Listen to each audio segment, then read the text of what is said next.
Basically मैं बीकानेर का रहने वाला हूँ। दमानी चौक से ही हूँ। पैदाइश वहीं की है। तो एक रीज़न तो मेन रीज़न यही था कि अपने घर वापस आना है, घर के लोगों की सेवा करनी है। तो जब एम्स दिल्ली और एम्स जोधपुर से डिग्री ख़त्म हो गई तो उसके बाद में ये सोच थी कि बीकानेर में जाकर जीआईसी डिपार्टमेंट स्टार्ट करें। आहार नली का जो कैंसर हम लोग ऑपरेट करते हैं, तो आहार नली एकमात्र ऐसा ऑर्गन है पूरे शरीर में जो 3 सिस्टम से निकलता है, गले से, छाती से होते हुए पेट तक जाता है। और अगर किसी को इसका कैंसर ऑपरेट करना हो, जो आमतौर पे जैसे कहीं होता भी है, तो वो पेट भी लंबा चीरा लगाते हैं, छाती पे भी पूरा लंबा चीरा लगाते हैं और गले पे भी लंबा चीरा लगाते हैं।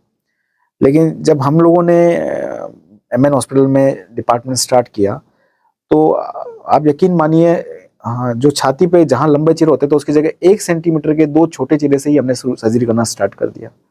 नागौर का था वो, और जिसके पित्त की नली नहीं थी, और उसके जो लीवर से पित्त था वो एक एब्नॉर्मल पाथवे से पेट में जा रहा था। तो जैसे जैसे वो बड़ा हुआ, वो पाथवे में रुकावट आनी शुरू हो गई किसी वजह से, तो उसको बार बार पीलिया जाना शुरू हो गया। वो इसके इलाज के लिए जोधपुर भी गए, जयपुर भी गए, सब जगह गए, कहीं पे भी वो पता नहीं चल रहा कि ये है क्या। उनके पेट में 2 स्टमक थे। वो बेसिकली गैस्ट्रिक डुप्लीकेशन सिस्ट था कि पेट के नीचे एक और पेट बना हुआ था, और वो पेट चूंकि उसका साइज बढ़ता जा रहा था, तो वो स्टमक को कंप्रेस कर रहा था, वो खा नहीं पा रही थी। तो मुझे याद है, वो जब मेरे पास फर्स्ट टाइम आए तो वेट 35 किलो तक पहुंच गया था, 75 से। सिर्फ 5 महीने में 40 किलो वजन गिर गया था, और वो एकदम क्या किसी बुरी हालत में कि सर। तो उसका हमने लेप्रोस्कोपिकली हमने वो डुप्लीकेशन सिस्ट कट किया था। वो वर्ल्ड में 10th रिपोर्टेड केस है, दुनिया में वो 10वां केस है ऐसा जिसको लेप्रोस्कोपिकली गैस्ट्रिक डुप्लीकेशन सिस्ट को काटा गया हो।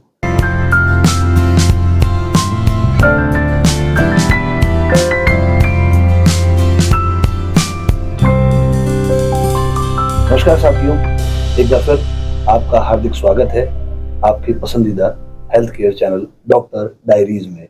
और मैं शशांक शेखर जोशी आज स्वागत कर रहा हूं एम्स दिल्ली और एम्स जोधपुर से डिग्री प्राप्त राजस्थान के अकेले गैस्ट्रो इंटेस्टाइनल सर्जन डॉक्टर आशीष स्वामी का। डॉक्टर साहब, आपका हार्दिक स्वागत है हमारे स्टूडियो में। Thank you for having me. Thank you. बात करेंगे डॉक्टर साहब से, क्योंकि जैसे कि हमने शुरुआत में ही आपसे साझा किया है कि एम्स दिल्ली से अपनी पीजी करने के बाद में ये सुपर स्पेशलिटी करने के लिए एम्स जोधपुर पहुंचे, और इन्होंने बतौर गैस्ट्रो सर्जन अपने कैरियर को दिशा देने के बारे में सोच रखी। डॉक्टर साहब, मैं सबसे पहला सवाल अपनी ऑडियंस की तरफ से आपसे यही करना चाहूंगा कि सर्जन तो एमएस करके भी आता है, जनरल सर्जन होता है, ठीक है, ऑर्थो सर्जन होता है, तो ये बहुत सारे सुने हैं हमने। आप बीकानेर शहर के पहले गैस्ट्रो सर्जन हैं, तो जनरल सर्जरी में और गैस्ट्रो सर्जरी में मोटा मोटा क्या फर्क है? लोग ये इसको कैसे बांट के देखें? हाँ, ये बिल्कुल सही है। बेसिकली जो बेसिक सर्जरीज हैं उनको करने के लिए जनरल सर्जरी डिपार्टमेंट सब जगह है, और अच्छी सेवाएं भी दे रहे हैं। लेकिन जो और जटिल और कॉम्प्लेक्स सर्जरीज हैं और एडवांस सर्जरीज हैं, उनको करने के लिए उनमें ट्रेनिंग लेने के लिए आपको और आगे पढ़ाई करनी पड़ती है, जनरल सर्जरी के आगे भी। तो वो आगे पढ़ाई करने के लिए ही आप एमसीएच की डिग्री लेते हैं। तो जीआई सर्जरी में हम पेट की और जो कॉम्प्लेक्स और एडवांस सर्जरीज हैं वो फिर कर पाते हैं। तो ये उसका अगला पड़ाव है हमारी एजुकेशन में, जो एमसीएच होती है, कि एमएस के बाद हम एमसीएच करते हैं। बिल्कुल, डॉक्टर साहब ने हमें ये बताया कि जो आम सर्जरीज होती हैं उसमें प्रशिक्षण लेने के लिए बतौर चिकित्सक एमबीबीएस के बाद में एमएस की डिग्री लेनी पड़ती है, और पेट से जुड़ी हुई गंभीर जो बीमारियां हैं, उनके जो बड़े मामले हैं, उसकी सर्जरी के लिए आपको सुपर स्पेशलिटी डिग्री लेनी पड़ती है, जिसे एमसीएच के रूप में जाना जाता है। तो डॉक्टर साहब, थोड़ा सा जानकारी के लिए अगर आप शेयर कर पाए कि ऐसी कौन सी आम सर्जरीज हैं जो आप आम सर्जरीज आपके लिए हैं, मतलब वो एक आम सर्जन के लिए तो ना हो, गैस्ट्रो सर्जन के लिए आम हो, जिनके बारे में आप थोड़ा सा बता सकें और दर्शक उससे रिलेट कर पाए। हाँ, मतलब जो एडवांसमेंट है जीआई सर्जरी में, वो ये है कि हम हर सर्जरी को एडवांस लेप्रोस्कोपी के जरिए कर पाते हैं, और साथ में कई ऐसी सर्जरीज हैं जो सिर्फ जीआई सर्जन ही में ही हम कर पाते हैं। एडवांस लेप्रोस्कोपी में जब हमने ये डिपार्टमेंट स्टार्ट किया था, उसके बाद हम लोगों ने बीकानेर में हमारे आहार नली है या लीवर है या कोलोन है, बड़ी आंत जो बोलते हैं, या फिर रेक्टम है, या पेंक्रियाज के जो कैंसर हैं उनका इलाज लेप्रोस्कोपिकली स्टार्ट किया। तो फर्स्ट टाइम इन सब ट्यूमर्स के इलाज जो है लेप्रोस्कोपिकली बीकानेर में उसी एडवांस सर्जरी की दिशा में हम लोगों ने जीआई सर्जरी में स्टार्ट किया।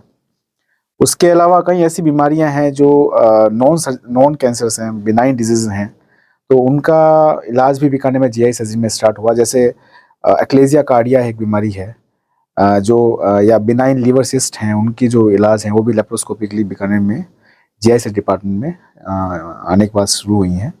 एक बहुत कॉमन डिजीज़ जिसके लिए जो नेगलेक्ट की जाती है रूटीन लाइफ में, एसिडिटी है और हियाटल हर्निया है, जिसके लिए मोस्टली हम देखते हैं हमारे शहर में भी बहुत बड़े अमाउंट में पेशेंट सफ़र करते हैं। तो आम भाषा में कहूँ तो एसिडिटी के लिए भी जो सर्जरी है वो हम लोगों ने जीआई सर्जरी में स्टार्ट की है, जिसके बाद लोगों को काफ़ी रिलीफ मिला है। जो दवाइयों पर डिपेंडेंट थे या जिनको दवाइयों से भी आराम नहीं आ रहा था एसिडिटी में, वो उनको भी इससे आराम आया है। तो एडवांस जीआई सर्जरी में यही है कि जितने भी पेट के रिलेटेड कैंसर्स हैं जिनका इलाज पहले पेट पे लंबे चीरे लगाने के बाद में और या बहुत ही कॉम्प्लेक्स तरीके से होता है, उनका इलाज लेप्रोस्कोपी से बहुत ही आराम से पेशेंट के लिए हो रहा है। और भी कई जो डिजीजेस हैं उनका इलाज लेप्रोस्कोपी जीआई सर्जरी में स्टार्ट हुआ है बीकानेर में। बहुत बढ़िया डॉक्टर साहब आपने जो बताया। अब हम जो चर्चा डॉक्टर आशीष स्वामी से करना चाहेंगे कि बीकानेर मेडिकल क्षेत्र में पिछले कई वर्षों से एडवांस स्टेज पे जा रहा है और निजी क्षेत्र जो है, चिकित्सा का जो निजी क्षेत्र है, उसमें भी बीकानेर नए कीर्तिमान स्थापित कर रहा है। नए हॉस्पिटल्स आ रहे हैं, सुपर स्पेशलिस्ट डॉक्टर्स आ रहे हैं। तो मैं आपसे डॉक्टर साहब जानना चाहूंगा कि बीकानेर का पहला निजी क्षेत्र का, उसमें भी सबसे पहला जीआई डेडिकेटेड, जिसमें उन्होंने प्रतिबद्ध जीआई सर्जरी का डिपार्टमेंट आपने शुरू किया एमएन हॉस्पिटल में, इसके बारे में थोड़ी सी आप जानकारी हमारे साथ शेयर करें।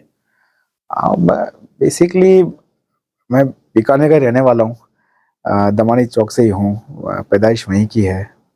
तो एक रीज़न तो मेन रीज़न यही था कि अपने घर वापस आना है, घर के लोगों की सेवा करनी है। तो जब एम्स दिल्ली और एम्स जोधपुर से डिग्री ख़त्म हो गई तो उसके बाद में ये सोच थी कि बीकानेर में जाकर जीआई सर्जरी डिपार्टमेंट स्टार्ट करें। तो ये हुआ कि भाई एमएन हॉस्पिटल ने एक अच्छा प्लेटफॉर्म दिया। जो वहाँ के एडमिनिस्ट्रेशन था, उन्होंने जो पहली बात थी उनसे ये थी कि सर बहुत ही एडवांस डिपार्टमेंट है, इसको रन करना बहुत मुश्किल होगा और पता नहीं हम कर पाएंगे नहीं कर पाएंगे, लेकिन उन्होंने फेथ दिखाया। उसके बाद में बीकानेर के डॉक्टर्स ने, आम जनता ने फेथ दिखाया कि नहीं ये आप अच्छा कर रहे हो, और फिर रिजल्ट्स भी पॉजिटिव आए। तो उसके बाद में बीकानेर में डिपार्टमेंट स्टार्ट हुआ। तो बीकानेर में डॉक्टर साहब ने अपना एडवांस सर्जरी का, मतलब गैस्ट्रो इंटेस्टाइनल एडवांस सर्जरी का डिपार्टमेंट शुरू किया।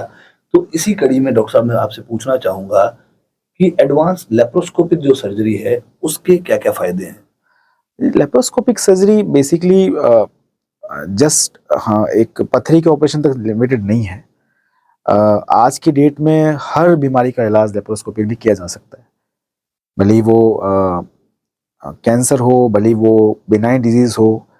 और लेप्रोस्कोपी सर्जरी सबके लिए अच्छी है, वो पेशेंट के लिए भी अच्छी है, वो डॉक्टर के लिए भी अच्छी है, आप यकीन मानिए, और वो हॉस्पिटल के लिए भी अच्छी है।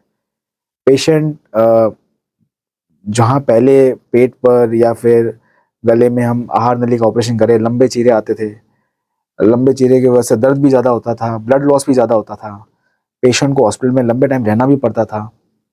उनके लिए हॉस्पिटल में लंबे टाइम रहने की वजह से खर्चा भी ज़्यादा बढ़ता था। तो वो उनके लिए भी अच्छा नहीं रहता था, और एडमिनिस्ट्रेशन के लिए, डॉक्टर के लिए भी अच्छा नहीं है, सिस्टम के लिए ओवरऑल अच्छा नहीं है। लेप्रोस्कोपी से ये है कि जहाँ पहले लंबा चीरा आ रहा है उसके मुकाबले 4 या 5 छोटे चीरे से आप सर्जरी कर पा रहे हैं। जैसे मैं आपको एक एग्जांपल दूं, आहार नली का जो कैंसर हम लोग ऑपरेट करते हैं, तो आहार नली एकमात्र ऐसा ऑर्गन है पूरे शरीर में जो 3 सिस्टम से निकलता है, गले से, छाती से होते हुए पेट तक जाता है। और अगर किसी को इसका कैंसर ऑपरेट करना हो, जो आमतौर पे जैसे कहीं होता भी है, तो वो पेट भी लंबा चीरा लगाते हैं, छाती पे भी पूरा लंबा चीरा लगाते हैं और गले पे भी लंबा चीरा लगाते हैं। लेकिन जब हम लोगों ने एमएन हॉस्पिटल में डिपार्टमेंट स्टार्ट किया, तो आप यकीन मानिए, हाँ, जो छाती पे जहाँ लंबे चीरे होते थे उसकी जगह 1 सेंटीमीटर के 2 छोटे चीरे से ही हमने सर्जरी करना स्टार्ट कर दिया। कहाँ पूरा एक लंबा इंसिजन आ रहा है, कहाँ 1 सेंटीमीटर के 2 छोटे चीरे। तो उसका फायदा ये हुआ कि जहाँ पेशेंट्स को पहले 14 दिन या 15 दिन रुकना पड़ता था, पेशेंट ऑपरेशन के बाद में चौथे दिन या 5वें दिन डिस्चार्ज होने लग गए। कोई ब्लड लॉस नहीं, कोई पेन नहीं, एकदम स्मूथ रिकवरी के साथ। डॉक्टर के लिए भी अच्छा है कि भाई एक पेशेंट मतलब इतना फास्ट रिकवरी लेता है। एडमिनिस्ट्रेशन के लिए अच्छा है कि हमारा जो क्या कहते हैं हॉस्पिटल स्टे कम रहता है पेशेंट का, तो हम और लोगों का भी इलाज कर पाते हैं। क्योंकि ओवरऑल इंडिया में जो मेडिकल सिस्टम है वो बहुत ओवरलोडेड है, तो हमें चाहिए कि हम फास्ट आउटपुट दें। तो लेप्रोस्कोपी के बहुत फायदे हैं। लेप्रोस्कोपी के फायदे बताए डॉक्टर साहब ने कि कम दिन मरीज को भर्ती रहना पड़ता है, ब्लड लॉस कम होता है, चीरा नहीं लगता, छोटे छेद से काम हो जाता है, दर्द कम सहन करना पड़ता है, खर्चा कम पड़ता है। तो ये सारी चीजें जो डॉक्टर साहब ने हमारे साथ डिस्कस करी है, ये एडवांस लेप्रोस्कोपी सर्जरी के फायदे डॉक्टर साहब ने गिनवाए हैं। डॉक्टर साहब ने एमबीबीएस करके जब एमएस का रुख किया, वहां से सर्जरी की इनकी यात्रा शुरू हो गई थी। फिर सर्जरी की यात्रा इनकी एमसीएच में भी जारी रही और उसके बाद में 2 साल से बीकानेर में डॉक्टर साहब अपनी सेवाएं दे रहे हैं। तो इतने वर्षों की जो आपकी यात्रा है सर्जरी की, और उसमें भी मैं अगर जीआई सर्जरी की बात करूं, उसमें कोई यादगार केस, कोई ऐसा मामला जो आप हमारे साथ डिस्कस करना चाहें? हाँ, लास्ट 2 साल में कई ऐसे केसेस थे जो मतलब अ, हमारे डिपार्टमेंट के स्टार्ट होने के बाद में बीकानेर में जिनका इलाज हुआ, जिनके लोगों को शायद तक बाहर जाना पड़ता। एक मुझे अभी याद है, लास्ट ईयर हमने एक केस किया था। 14 साल का एक बच्चा था जिसके नागौर का था वो, और जिसके पित्त की नली नहीं थी, और उसके जो लीवर से पित्त था वो एक एबनॉर्मल पाथवे से पेट में जा रहा था। तो जैसे जैसे वो बड़ा हुआ, वो पाथवे में रुकावट आनी शुरू हो गई किसी वजह से, तो उसको बार बार पीलिया रहना शुरू हो गया। वो इसके इलाज के लिए जोधपुर भी गए, जयपुर भी गए, सब जगह गए, कहीं पे भी वो पता नहीं चल रहा कि ये है क्या। ये बेसिकली किसी को ईआरसीपी, सीटी स्कैन, सब सब जगह सब इन्वेस्टिगेशंस हुई।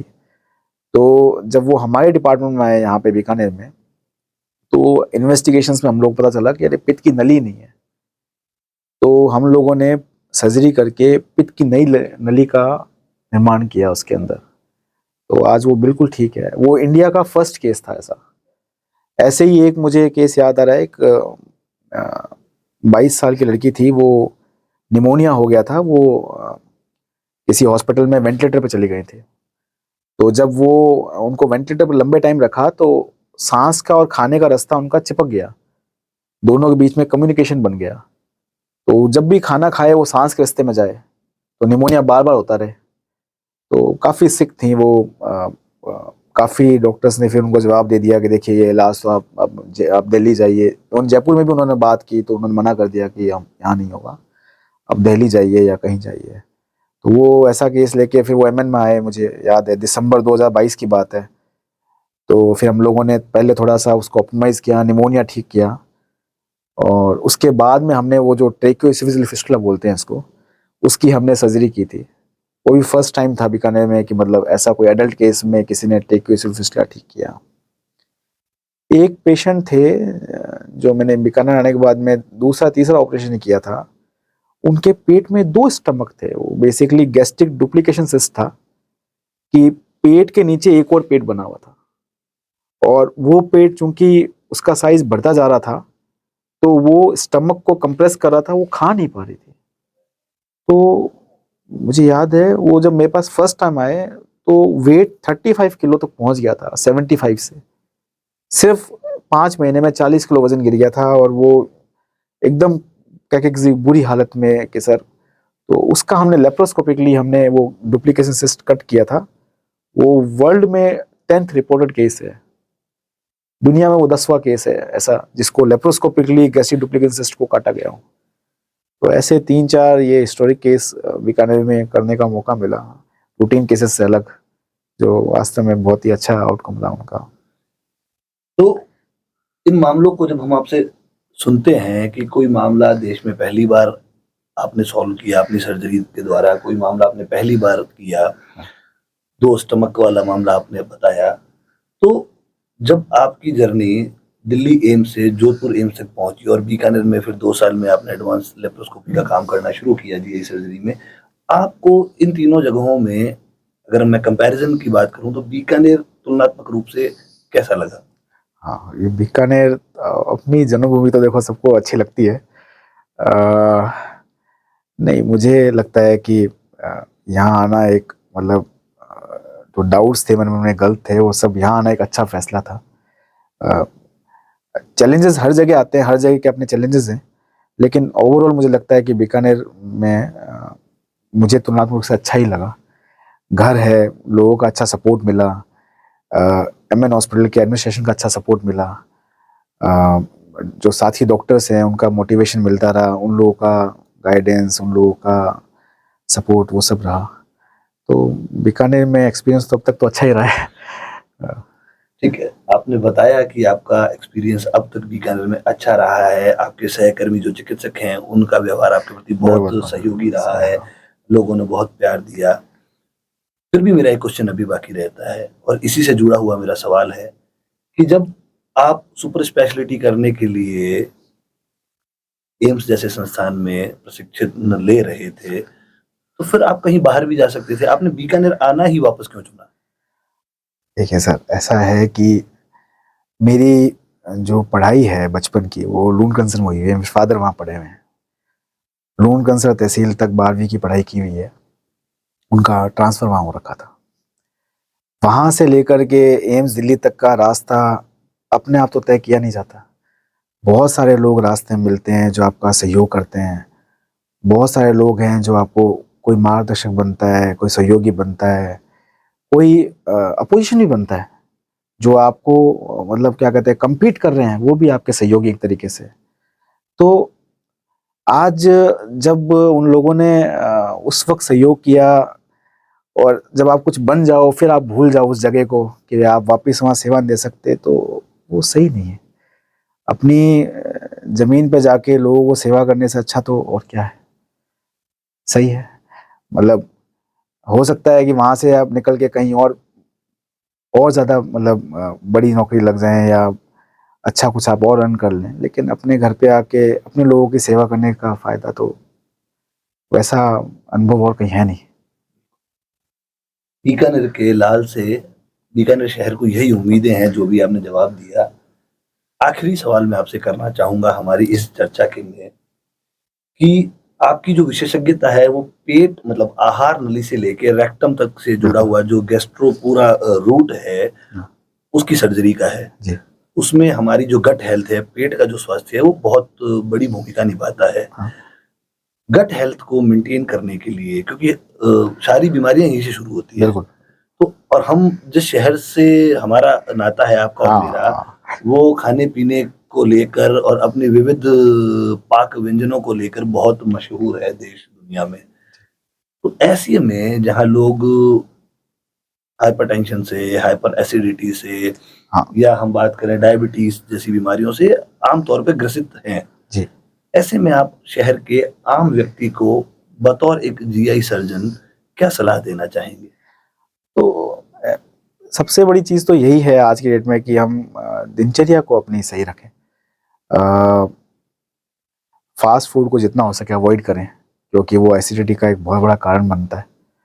अ, पानी खूब पिएँ, दिन में कम से कम 3 से 4 लीटर पानी का सेवन करें।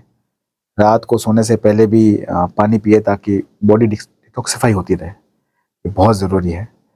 अ, रोज़ व्यायाम करें, योग कर सकें तो और अच्छा, एक वज़न को मेंटेन करने की कोशिश करें। अ, और बाकी मेन तो यही है कि फ़ास्ट फूड को अवॉइड करें तो काफ़ी अच्छा है। फास्ट फूड को अवॉइड करना आज के समय में एक व्यक्ति को अपने पेट के पोषण संबंधी प्राथमिकता में रखना चाहिए, ऐसा डॉक्टर आशीष स्वामी जो कि बीकानेर नहीं राजस्थान के पहले एम्स प्रशिक्षित जीआई सर्जन है, ये हमें बता रहे हैं। तो दोस्तों, मौका है इस एपिसोड के अवसान का, उत्तरार्ध का, जहां हम हमारे सुपर स्पेशलिस्ट जीआई सर्जन का धन्यवाद कर रहे हैं कि हमारी एक छोटी सी पुकार पर हमारे आग्रह की रक्षा करते हुए डॉक्टर साहब हमारे स्टूडियो में पधारे, और उम्मीद करते हैं कि आगे जीआई सर्जरी से संबंधित और नए डेवलपमेंट्स पे इनसे बिल्कुल। भविष्य में हम बात करते रहेंगे। डॉक्टर साहब, आप हमारे स्टूडियो में पधारे, इसके लिए आपका हार्दिक धन्यवाद।